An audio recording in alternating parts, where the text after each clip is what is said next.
Hey, Lazy Bear, how's it going? What's up? Let me make sure my screen share works so I don't have to. Yeah, that's what I thought. I was going to have to Sounds good.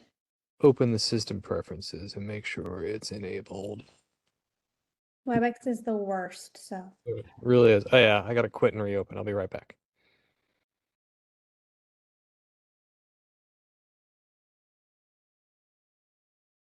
All right, we're live. We're live. Good morning, good afternoon, good evening for all of you guys who always show up here.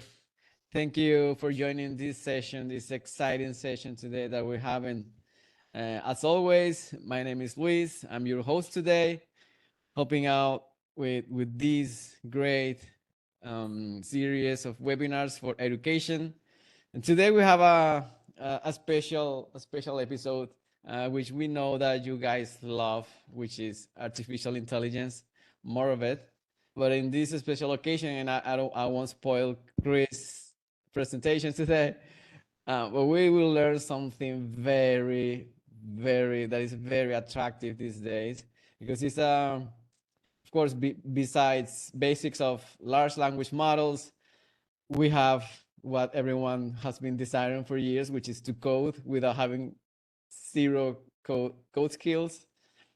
And it's known as vibe coding.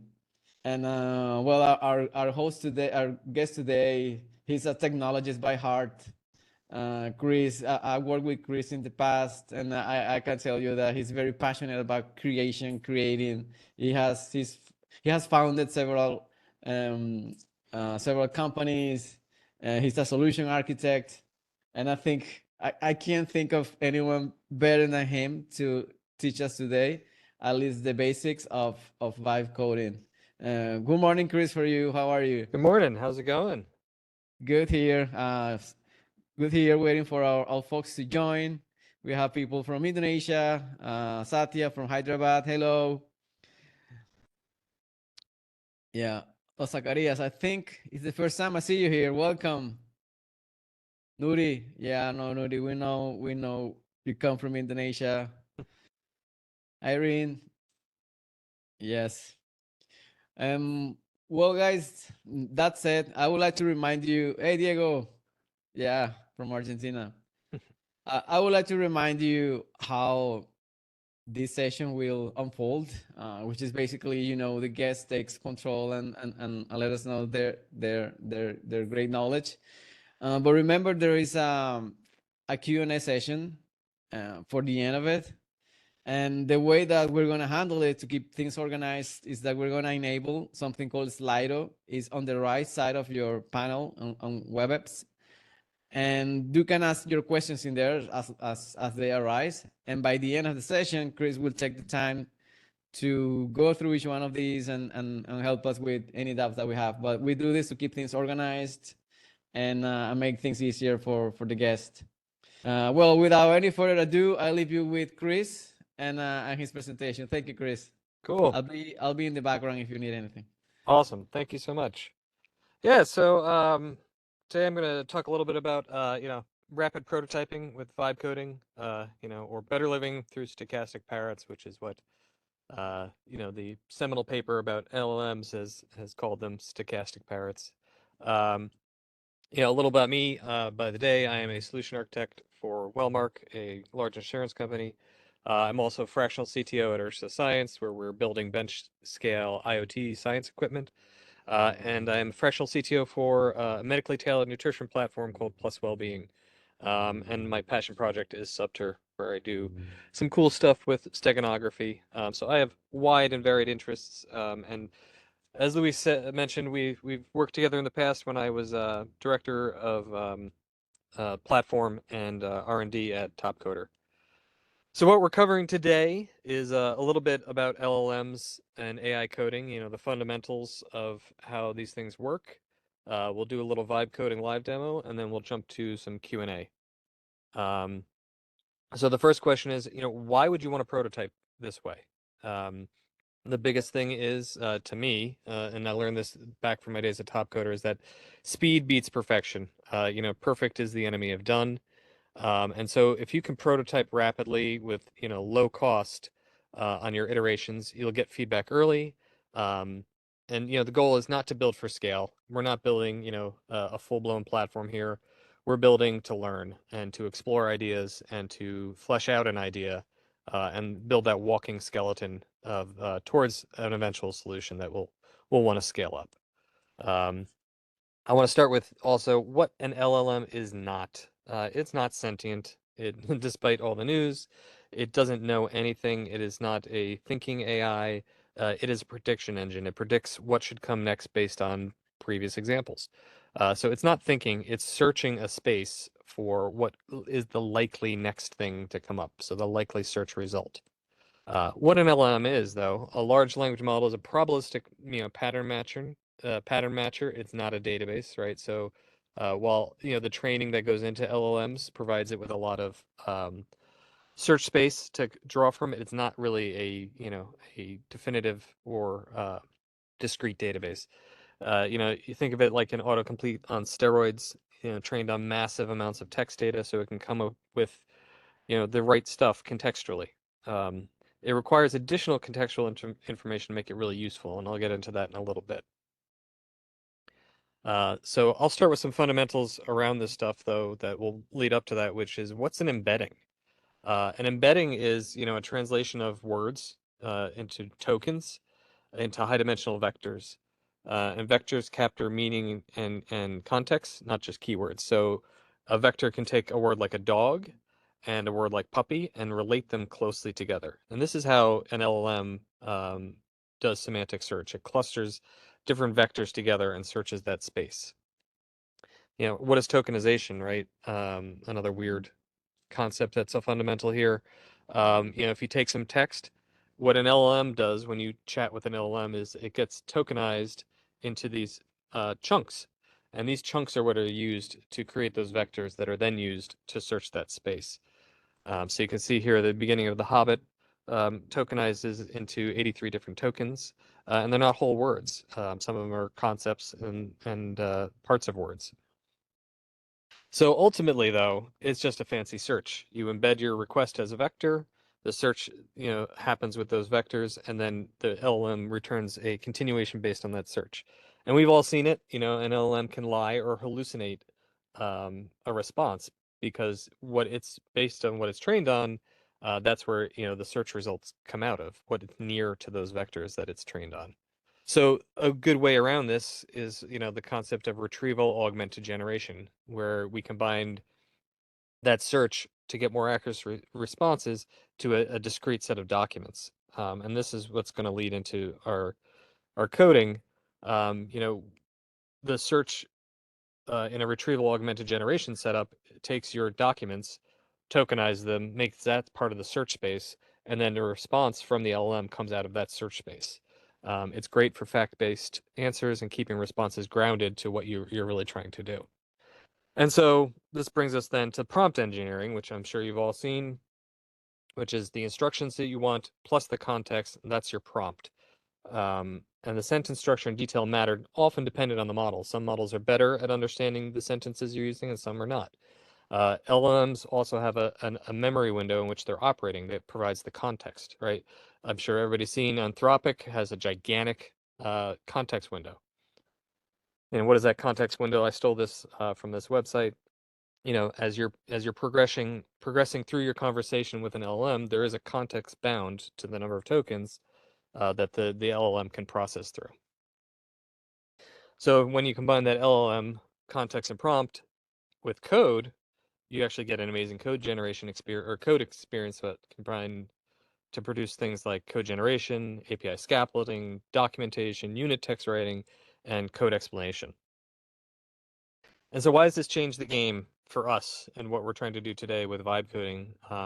This allows us to take an idea and turn it into code in minutes, right? Lower cost and lower risk to develop, and you unlock the prototyping capability that everybody always wants, which is rapid prototyping. So what's vibe coding?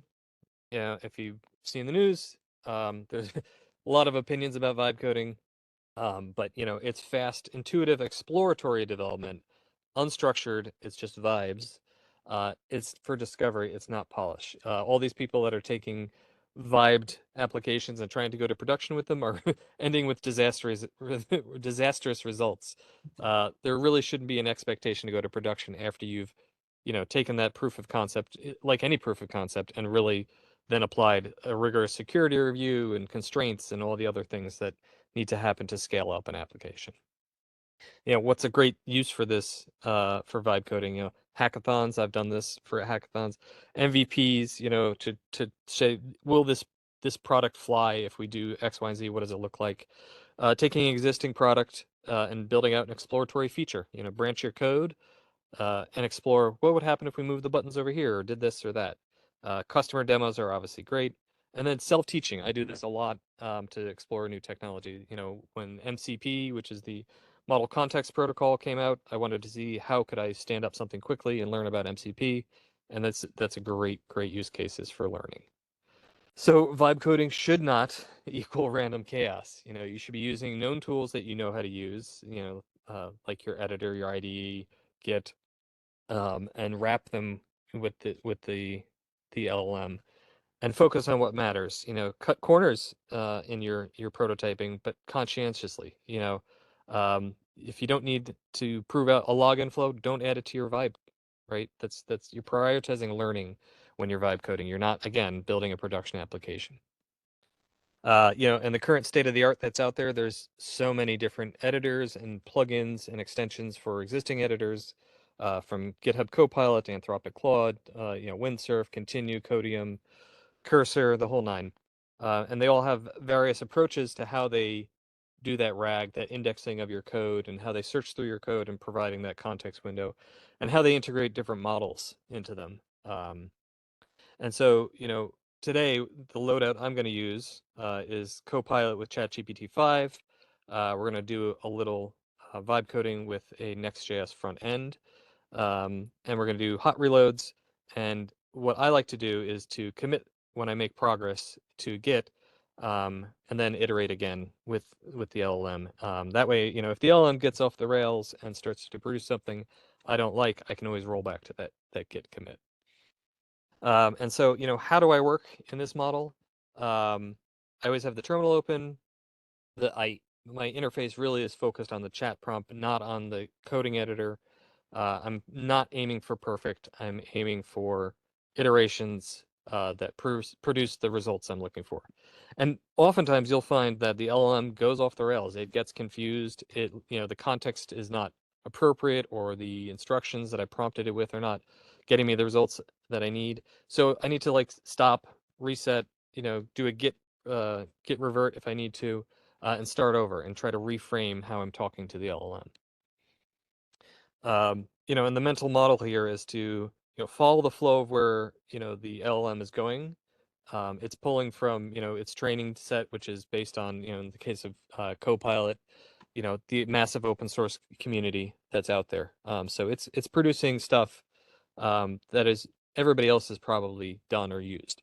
And you're going to build feedback loops. So you're going to say, okay, I'd like to now do this. Okay, now I'd like to do this, and then trust the vibe on this. And like I said, cut bait when our outcomes are not looking the way we want them to look. So what I'm going to do for this demo is I'm going to scaffold a base application, and then I'm going to vibe into some of the stuff that I want. And then I'm also going to use AI to check my work. I often like to jump between different models because they do provide different sort of results and how they understand your code. And so I'm going to use GPT-5 with Copilot to start, and then I'm probably going to use something like Anthropic's Claude to double check my code and say, how does this look for you? Or find some holes in this, do a code review. So in this way, it's almost like pair programming with a junior developer. I've got one developer that's writing code for me and one developer that's reviewing code for me. So I'm going to start, let's see, like I said, and have the model check itself. Here I've got my VS Code editor. Is this still displaying correctly, Luis? My sharing right? Yeah, I can see it. All good. Awesome. So in case you haven't used it, Copilot is the extension for VS Code that I prefer. You can operate in 3 different modes with Copilot. One is agent, one is ask, and one is edit. Agent is full blown, where it produces work for you and does different tasks, like runs a command in the CLI, or creates files. Ask is non-intrusive. If you go in ask mode, you can say, hey, review this code and do stuff, and it'll provide you snippets or give you the option to replace your code, but it's non-intrusive. And edit does just what you say, edit files in your workspace. So it's kind of like a mix between edit and ask. But I'm going to go full-blown agent today. And what I'm going to ask it to do is to, I'd like to build a to-do list application. Everybody knows the famous to-do list examples that are out there. Application in, we're going to use Next.js as our starting framework. Can you please, I always like to say please, scaffold an application for me that is just a Next application with a dashboard screen. And we're going to go to town. So let's see what it does.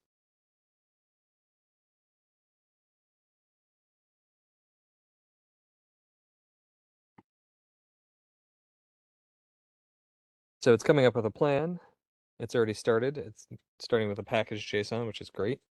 A tsconfig. It's assuming TypeScript.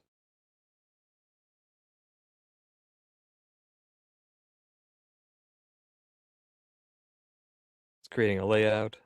It's already created an app folder to put that layout, a dashboard like I asked.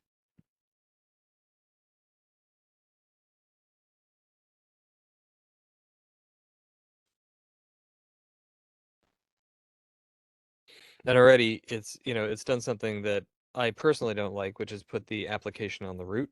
I like to have my stuff under a source folder, so we'll address that once it's done thinking. It's creating some CSS for us.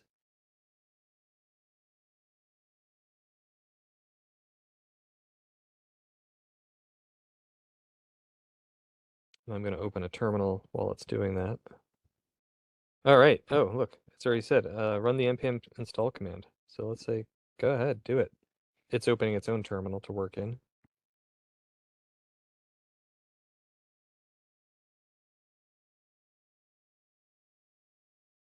Boom. It's installed dependencies. Let's run the build. It's asking to run a build. Let's do that. Great. Oh, wants to add UUID and types. Wants to run the build again.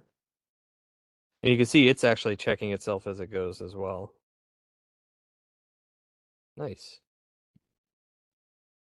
So it looks like it compiled correctly.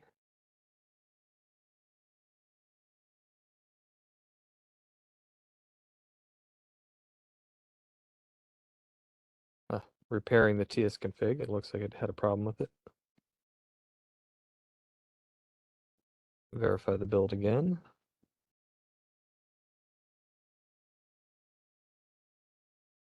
Cool. So it's giving me instructions on how to run it. And I will execute those.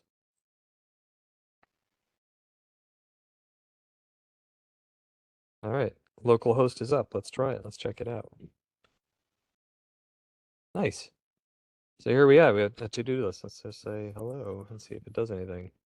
Wow. It actually scaffolded all that. Item 2. Awesome. So, you can see I can now opt to keep the changes there. And I will kill the application for a moment. And what I like to do is make sure that I've got everything in Git so I can move backwards in time if I need to. So I'm going to initialize this repo. I'm going to say git commit, git add, git commit, first cut of app. So now I know I have a working sort of application in place. So like I said before, I prefer to have my stuff under a source folder, so I can say I prefer my code base to be under a src folder. Can you please fix this?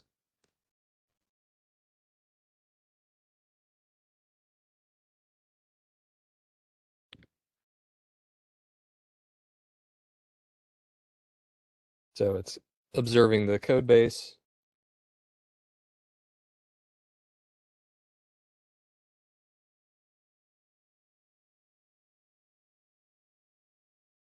Taking a look at what's there.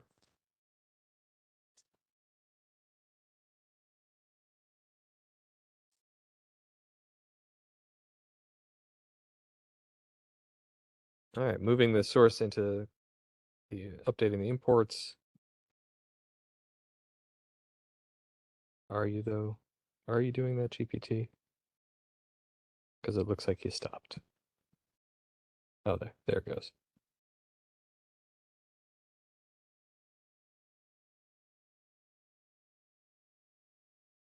Awesome, it's moving stuff into a folder structure for me.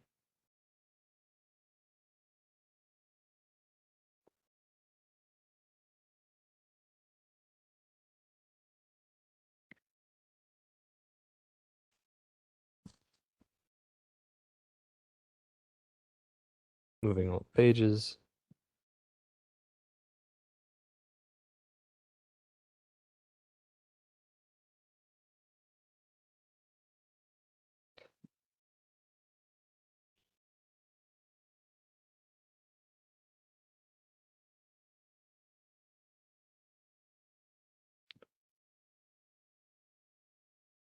Awesome. Updated the TS config so everything's referenced correctly. Even updated a README. Let's take a look at what that looks like. Awesome. Tells me how to get started, what my project structure is. Even put next step ideas in there for me for persistence, authorization, progressive web app support.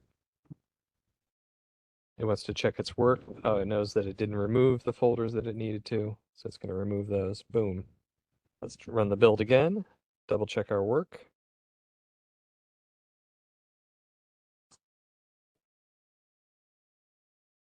Sweet. It's asking us, let's run dev again. Let's try it out. Go double check. Everything is working according to plan. Yeah. Awesome. Make sure our landing page is there still. Yep. Awesome. Cool.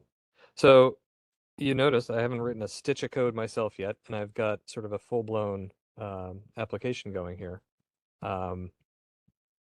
Say we'll keep this code, and I'm going to leave the application running, but I'm going to run it in a different terminal here. So I'm going to say npm run dev to make sure that keeps going, because it'll hot reload as content changes. So one thing I'd like to do here is add a dark mode toggle to the application. See what it does.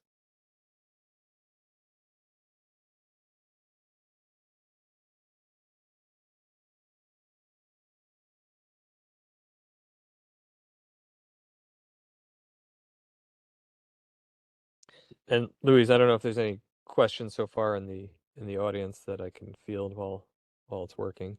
Well, so far, no, there are no questions in there. I actually was talking to Jesse to enable the Slido widget because it was there, but then it disappeared. But anyway, just in case, you can start asking your questions in the chat because the Slido widget disappeared for some reason. WebEx sucks sometimes. But yeah, you can text your questions in there in the chat directly for the moment, if you have any. Cool. And so while it's working, we can see like it's already created a dark mode CSS. It's going to ask me to confirm the build. Whoop. Came up with some errors. And so the nice thing about when it starts its own terminal, you can see here it's got the little AI sparkle on it. It can actually read the contents of that terminal. So that allows it to get sort of real-time feedback about whether its code is working or not. And not for nothing, this is how a lot of people also do their development, right? They run and try. Yeah, that's very interesting. People started asking questions in the chat since Slido is not available right now. Yep. For instance, she asked, how can vibe coding facilitate rapid proof of concept development, and what benefits does this approach offer in terms of time to market and stakeholder buy-in? Wow, this is the one. That's a great question. That's a deep question. Um, as you can see in this example, I've built a web-based front-end application here. I'm not a front-end developer. I don't even know how to write Next.js code. Like, I'm a back-end developer. I write Node code all day long. This is beyond me. I don't even know what the right structure is for this application in general, other than I like to have my source under a source folder. This allows me, as a, I consult for my day job. This allows me to consult and prove out concepts for customers in moments. If they say, hey, what would it be like if we had a to-do list application or whatever, I can actually have the coding assistant do this for me and prove stuff out. And then, once I've got this concept demonstrable and available to me, I can turn around and go to, one of my developers that I work with and say, like, all right, this is what it should look like. This is sort of how it should function. Can we productionalize this? And we can take this kernel of a concept and turn it into a real application. So this can happen like today, as opposed to me taking requirements, going back to my team, sort of describing what the requirements should look like, standing something up, getting that to a customer, and going through that long iteration cycle there. Well, it looks like the build is having a problem. Mm-hmm.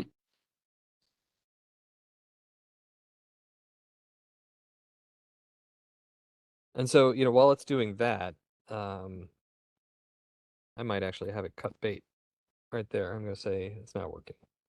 And let's see what our...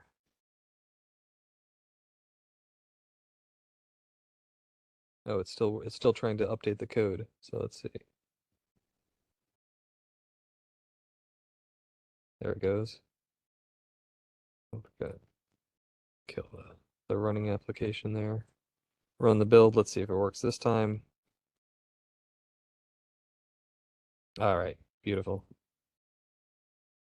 So in summary, it told us it introduced a global CSS, added the theme script, updated components, and all that good stuff. So I'm going to run it again in my other terminal real quick, and let's see what it came up with. Add a little button up top for dark mode, light mode. Awesome. Wow, that easy. Yeah. And again, like, I'm not a front-end developer. This was, I know what the requirement is. I'd like dark mode, but I didn't have to do anything to learn how to implement this. And so, one of the other things is, you can see it did throw an error at one point there. Let's see, reloaded. Yep.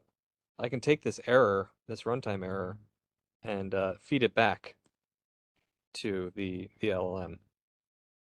I'm going to say, I'm seeing an error. Let's see what it does. I didn't actually provide it context for where it was finding that. I should have done that, but we'll see what it comes up with.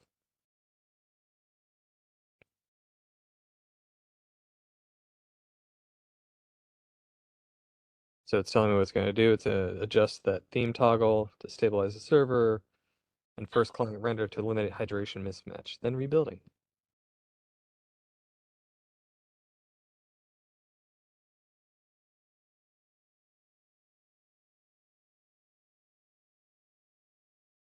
All right, let's run the build. Awesome. Looks like it's recompiled itself. Let's refresh this page. No error. Excellent. Toggle, toggle, toggle. So lastly, one of the things I like to do is to use a variety of different models. You can pick different models in Copilot. But then, I've also got the Claude Code extension, which is right here. And I like to have Claude double check stuff. So I say to Claude, I'm breaking my own rules here. When I've got something good, I like to commit it. So git add, let's see, git status. We've got a number of changes. Git add, git commit, put the message, added dark mode toggle. Cool. I'm going to ask Claude, could you review this code base as a critical reviewer for things like good architectural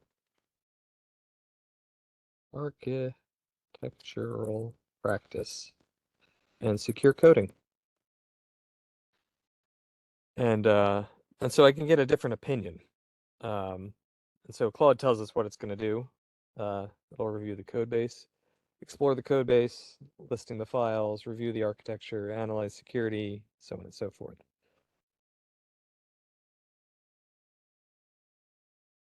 And it's interesting to see how these different coding systems take different approaches. You know, Claude uses, Anthropic uses a grep a lot underneath the hood to grep the code and search for files as it does its index, where other ones sort of throw everything in a giant context window and try to figure out what's going on. So Claude does a good job, I think, of describing, you know, what it's doing when it's doing it.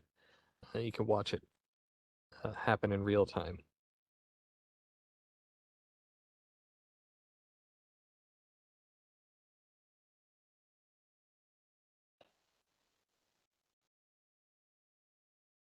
A step it's going to do is provide a comprehensive review report. While we're waiting for that report, is there any other stuff I can field? Yeah, there are more questions. There's Kakashan. He asks, can you explain the detail about vibe coding? I think probably missed the first part of the session. Yeah, sure. I mean, I think, you know, in summary of, you know, what vibe coding really is, it's the ability to enable anyone, you know, so long as they know what they want in the end, to sort of rapidly develop their concepts, right? And that could be an API.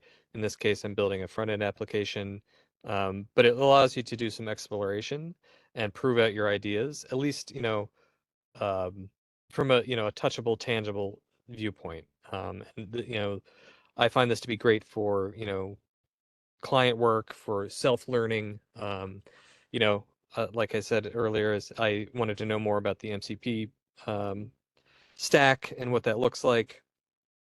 You know, there's just so many different things that you can learn from what it produces, because what it's producing is based on its training data for the most part. And that training data is based on the best practices of, you know, thousands and thousands of developers out there. So let's see, what did we get here? Oh, here's our results from Claude. This is a simple Next.js 14 to-do application using TypeScript. Well, it's got that on point. Strengths, you know, it's got some architectural strengths here in terms of its CSS usage, TypeScript and everything else. It does have security concerns around, you know, the usage of local storage and cross-site scripting risk, mixed styling approaches, which you'll find a lot with these models that they, you know, because they're cobbling together other developers' stuff, code quality issues, and then security rating. That's interesting. It says it's moderate. No malicious code found. Thank goodness. But yeah, so you can see, you know, this is some of the stuff that you would take back if you do want to productionalize this application that you should consider, or you can even have, you know, the coding assistant address these things. So that's sort of, you know, what I wanted to show in terms of, you know, rapid stand-up of an application that works, and for how you can vibe your way into a solution, and then, you know, continue to use code assistants to refine and review and check your work. Where is the Slido? Did I lose that window? No, it's not working. That's something I was trying to figure out with Jesse, but it stopped working for some reason. So I collected the questions myself in a separate Oh, okay. file, and I will ask you. Cool. Yeah, there's a question from Kaja. Yes, can you explain tokenization once again, please? Sure. Yeah, tokenization is where you use a tokenization method, right? There's a variety of them, but it takes, your text, in the case of chatting with an LLM, the prompt text, and breaks it into these tokens, and these tokens are represented in a vector as numbers. There's actually a fair amount of good reading on the OpenAI documentation website about tokenization. If you want to learn more, they actually have an app that you can use that tokenizes and tells you what the token count is and stuff. But really, it's how it converts text into vectors, numbers that the LLM can then embed and use for searching. And finding that, for instance, you can see in the slide here, the word ground is its own token. Ground will contain a number of numerical values around that word that are then used to search a space to relate it to other things. Like, does ground mean floor? Does ground mean the basis of something? It takes all those tokens and uses them to refine its search to then produce the next level of text. Right. Right. Then there's Priya. She asks, what is the use of this in the future?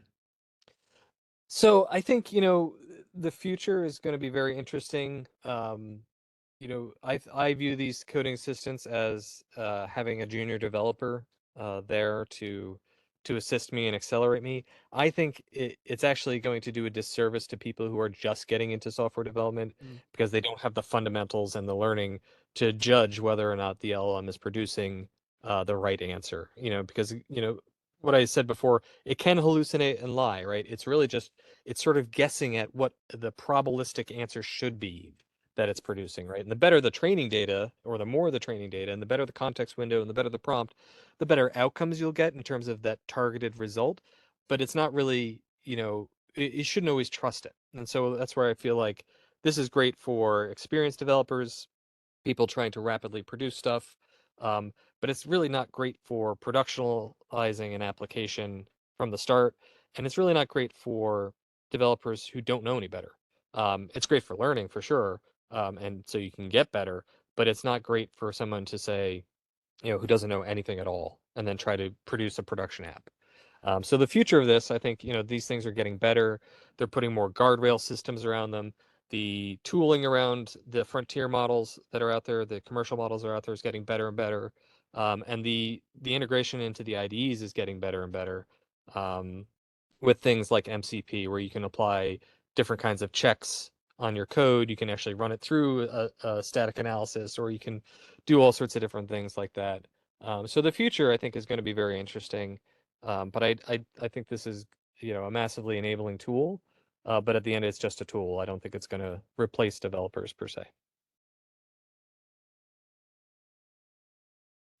Let's see. What are some common mistakes beginners usually make when trying to create a POC with a vibe coding approach?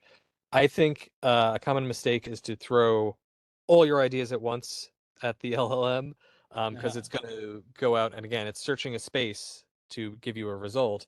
If you put too much into your prompt and too much into the initial ask of the LLM, you're going to end up with a hodgepodge of an application. I think it's better to do sort of like what I just did, which is to say, start here and then iterate and add a feature. So I added a dark mode feature, for instance. The next feature I might want to add is persistence, and just keep adding those things iteratively and build that skeleton of an application. Because that's how you build normally without LLMs, right? You build when you're agile, you break down all the things you want to do, and then you iterate on them and you reintegrate them into your application. So I think that's a common mistake, is people are like, I want an application that does all these different things, and then they end up with a total mess that doesn't really work. And another mistake I think that people often do, I've seen some very funny memes about it, is that people will end up in a loop with the LLM where it just keeps producing bad results. You need to learn when to cut bait when it's not oriented towards your goal. So if it's you're hitting an error and it just keeps cycling with the LLM, you're just burning tokens at that point. You're not producing a result.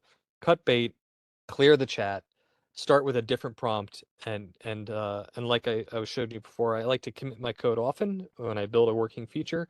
Roll back, learn to cut bait and fail fast. So I think those are two things that people should do a lot. Yeah, could be too much sometimes. Exactly. Yeah, small chunks. Iterate fast and fail fast. That's the name of the game. Especially for prototyping and hackathons and MVP and everything else. Fail fast. Yeah. Let's see. What are some key considerations when selecting a vibe coding approach? How do you ensure the solution is scalable and maintainable in the long term? I think those are two different things. When you're vibe coding, you're trying to get to a result to prove out an idea, right? Or learn something about the direction you want to go in. That is not a scalable solution, right? The scalable solution is when you then go back and take that code, and you can use the LM for this too, but you have to go back and say, can I secure this now? Can I use best practice for addressing cross-site scripting? Can I put an API behind this? Can I do all the things architecturally that you need to do to scale an application, make it long-term maintainable? You're not going to get that out of your initial vibe code, right? Your initial vibe code is to prove the idea. Then you want to go back and refine that, right? And the same thing you would do in regular software development. Like, hey, here's a prototype. Now let's productionalize this. Let's make sure we've separated out an API so that we can put it into ECS on AWS and scale it up. Whatever, we have whatever the goal is of that application. Are we expecting 10,000 users? Are we expecting 1,000,000 users? Those are architectural decisions you have to make when you get to that stage. You're not at the stage there when you're vibe coding.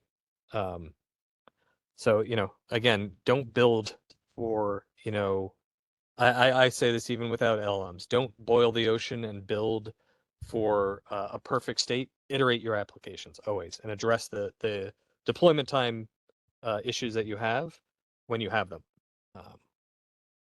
How does the dark mode toggle interact with the theme provider to update style across the application? It's a very I don't technical actually one. know. Yeah. Yeah, that's a great technical question. I'm not a front-end developer. I don't really know, but you know what I do know is I can change my context here. Let me see, can I get back to my keep and continue? Yes. I'm going to change my context and I'm going to go to ask mode and I'm going to ask it. How does dark mode toggle interact with theme provider and see what it says? That's a great question. I don't know. But I'm sure the LLM will come up with something. So it's looking at the workspace. I'm gonna close. Yeah.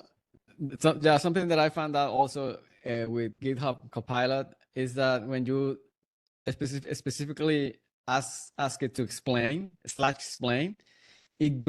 dives deep into the details, and you can learn a lot by doing that. Yeah. So it says there is no theme provider in this workspace. Dark mode is handled purely via data attribute and CSS variables. The initial theme selector theme script in the root layout runs before hydration.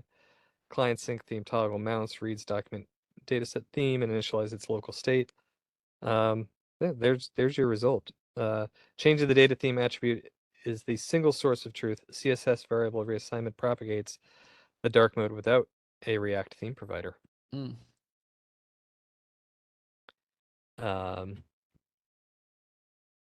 Let's see That's what it. else.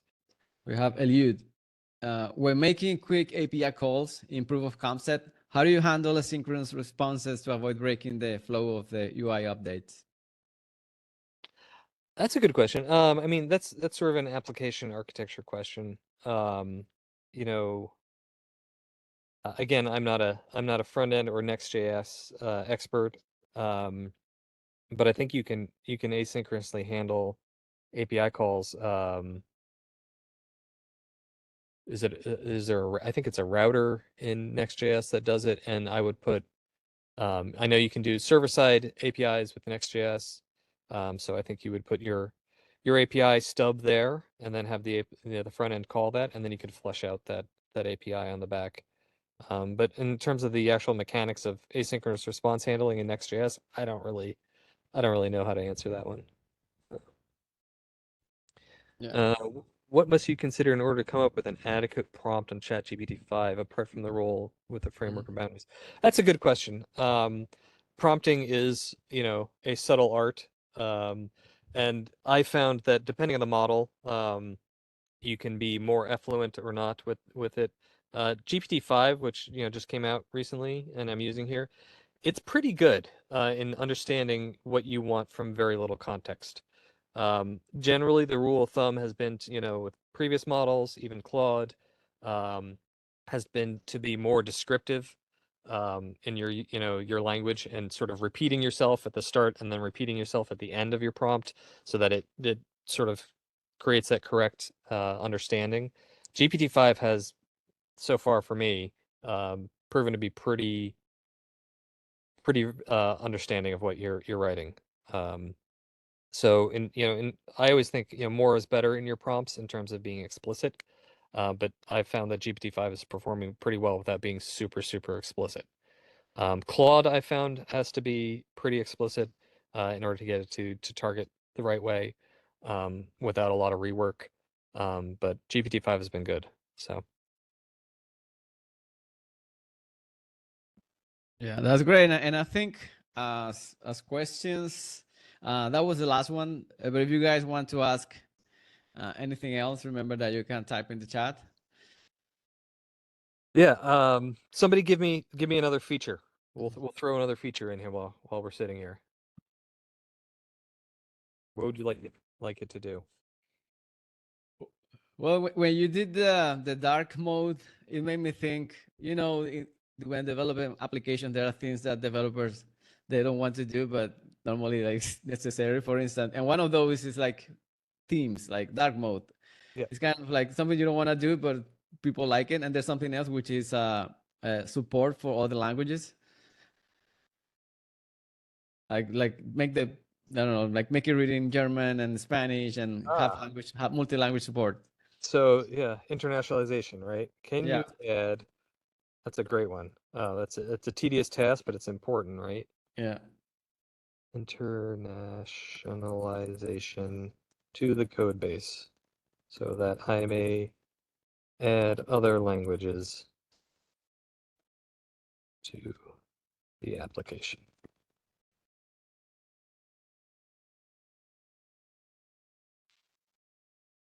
Now there's a new question from Elliot while it's working. He asks, and how do you decide what parts of your proof of concept should be just enough to prove the idea versus what parts risk being mistaken for production ready code?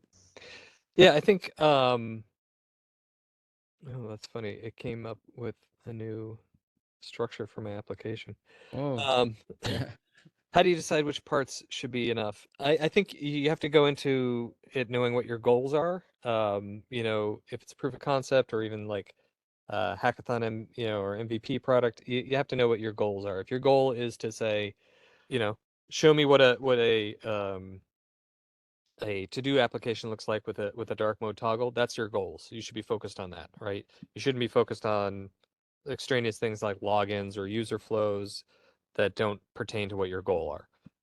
So I think you really, again, and this is where you need to tell the LLM explicitly what you want to do, but break down your goals and then iterate towards each one. In this case, we're trying to add internationalization, and it wants to create a workspace. I don't think that's what I want to do. Oh, I'm still in ask mode. That's why. I'm going to start a new chat and change to agent mode. Please update the current code base to support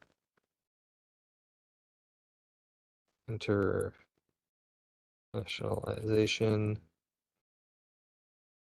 and so that I can add other languages to.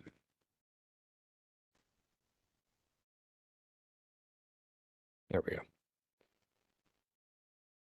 And back to that other question though, versus what parts risk mistaken for production ready code. I would not assume any of this stuff is production ready ever.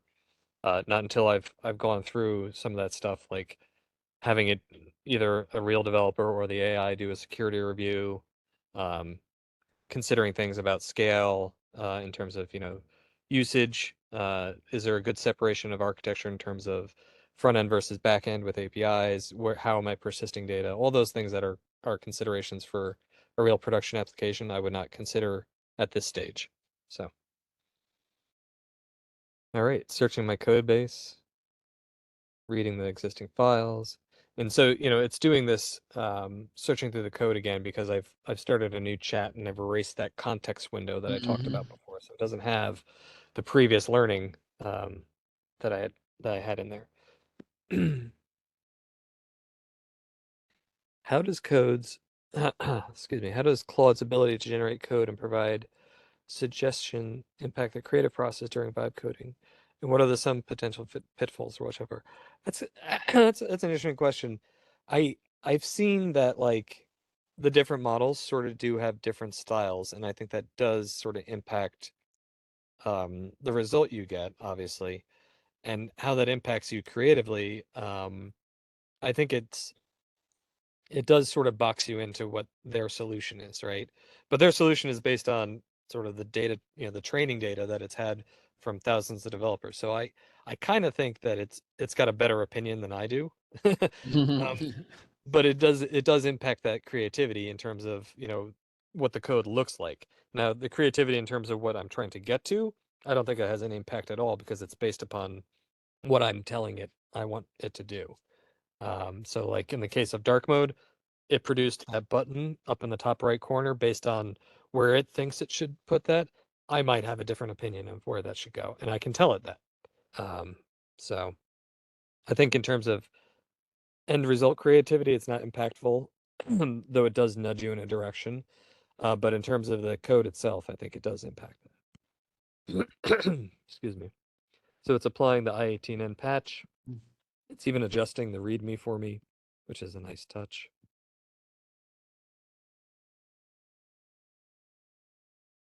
Take a look at what that README looks like now. Oh, it hasn't gotten there yet.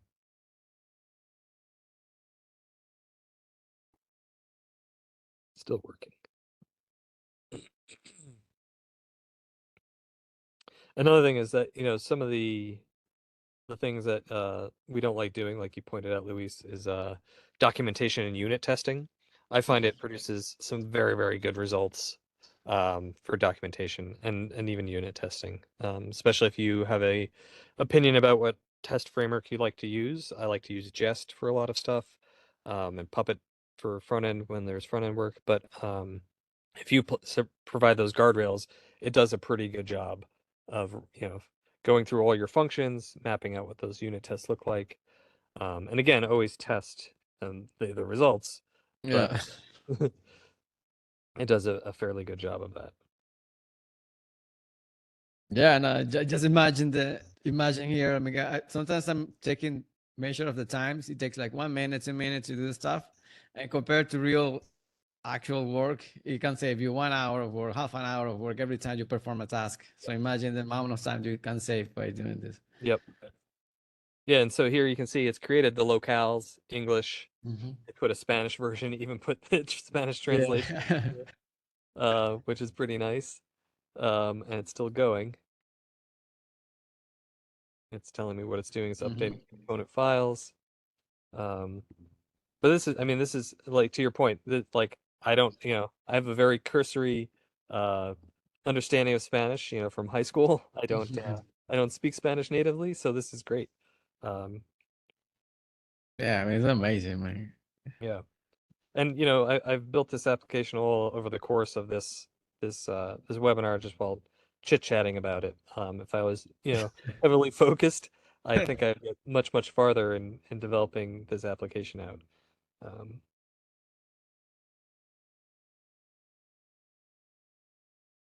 Let's see where we end up. I know we're almost at time. Is there anything else I should any questions I can answer, or anything anybody else would like to know? It's not in the chat, but it's something that we were discussing behind screens, and I would like the audience to know about it too. It's about the overwhelming number of tools and things that are out there. How do you keep up with that?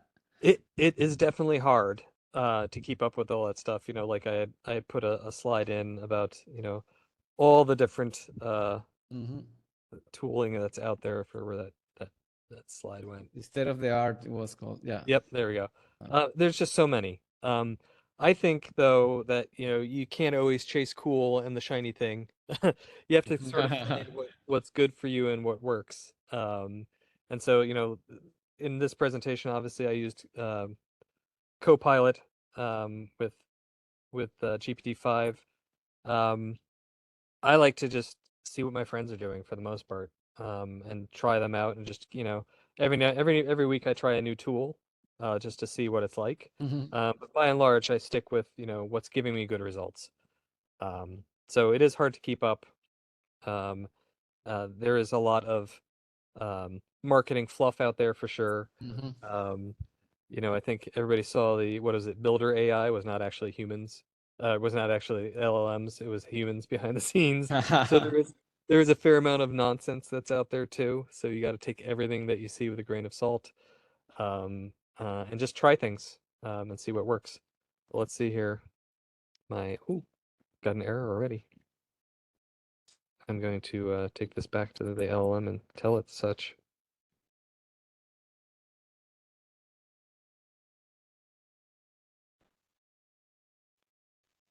But yeah, that's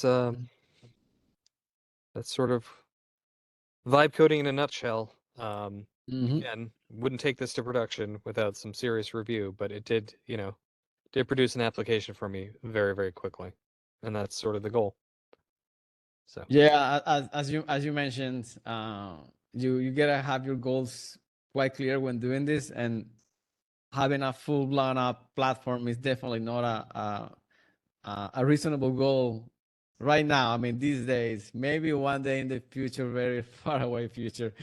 But yeah, you can see stories. For instance, if you go to Reddit, there's this subreddit called I forgot the name of subreddit, but there's people developing tools with through vibe coding, and they're pretty excited at the beginning, creating new tools and having users. But as far as they have 50, 100 users, or they start having even database issues and scalability problems, and then they're kind of stuck, even with making connections with what is the name of this provider, payment provider? Stripe. yep. With Stripe, like tons of issues with Stripes when it comes to trying to make people pay them for creating SaaS software, or and then they end up very concerned, frustrated, solving problems. So we're not there yet. Yeah, we're definitely not there yet, and even when we get there, I would still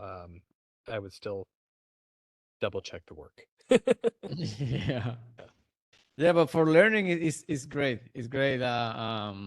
It's great to test really fast, It- and as a tool for validating ideas and concepts, it's phenomenal, because you don't even have to hire a designer or go through this long cascade process of writing specs and having people design it and develop it, and like taking like 2 months to create something that you could do in one single day. This is mesmerizing, man. Exactly. Cool. Well, I think well we reached unfortunately we reached the time. This was a wonderful session. Well, as we were just kind of talking, but we during our conversation we kind of summarized the purpose of it. Use it for learning, validating. But it's very interesting always to learn and find out about this and what's available out there, especially with AI. I would like to thank you, the audience, as always, for joining from everywhere. And we know you guys come from everywhere. We saw people from India, Pakistan, Kenya. Well, Chris, in me and myself in America, from everywhere. So thank you guys, and Chris, the stage is yours to say bye. Yeah.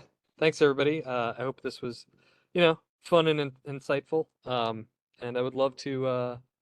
Yeah, I will put this code up on GitHub and share it out. But would love to see what you guys come up with in terms of your creations out there, just to see if this helped anybody. So Excellent. Well, thank you, everyone. Have a great rest of your day and evening. Bye bye. bye now.